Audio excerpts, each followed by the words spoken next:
Michael, is that you? I have not seen you around for a while. I have been at the state hospital. What is going on around here? Have you seen the rat lab? It is a mess in there. That student Carrie was standing in the doorway with a rat in one hand and a surgical knife in the other. She was arguing with the new caretaker, Jason. He was swinging a chainsaw back and forth. Did you hear about the pigeon lab?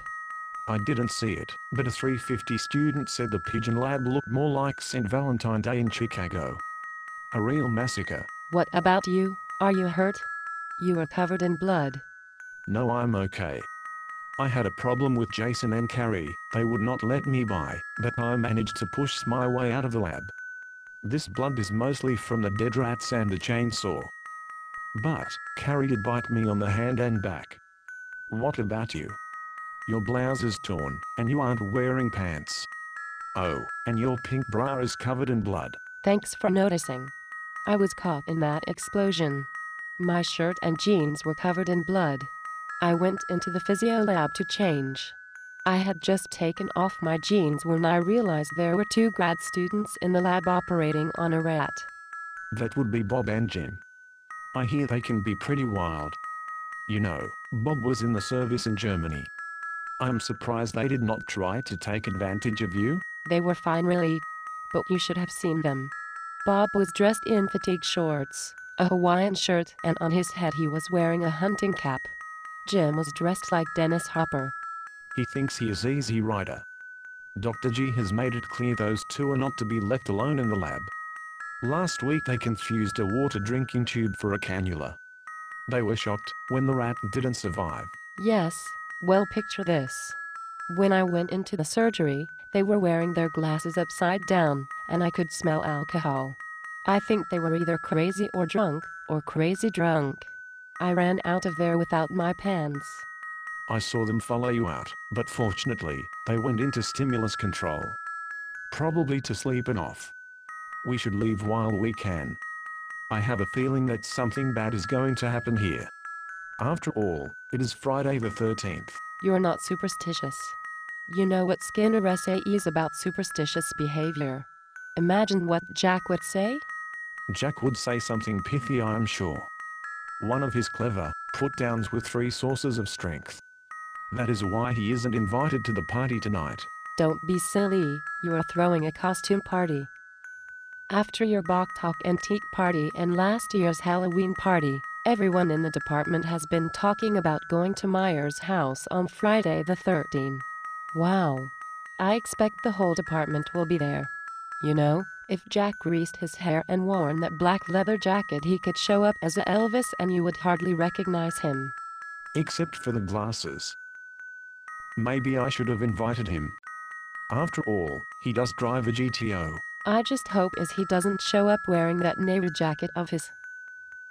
What? Pretending to be George Harrison or Ringo. So what are you going as? I am not sure yet. I bought a William Shatner mask.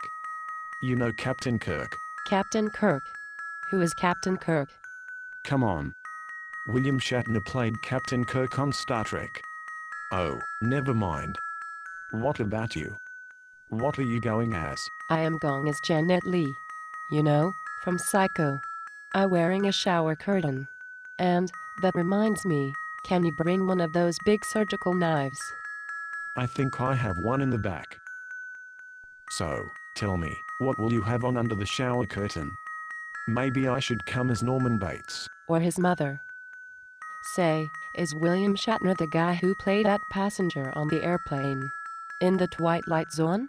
Didn't he play somebody's brother in a movie? Probably a Canadian film. Well, see you tonight. Don't forget the knife. I'll be there. Perhaps we should meet in a closet. I'll be the guy in the William Shatner mask carrying a big knife. See you later. Was that a knife sticking out of his back? Oh no.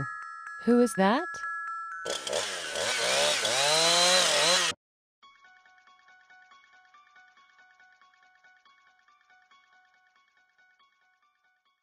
Hey Carrie.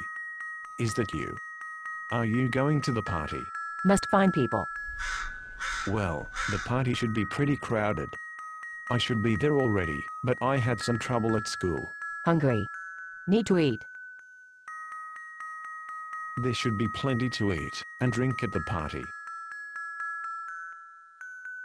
Too bad it isn't Bock beer season. My Bock Tok antique parties are famous.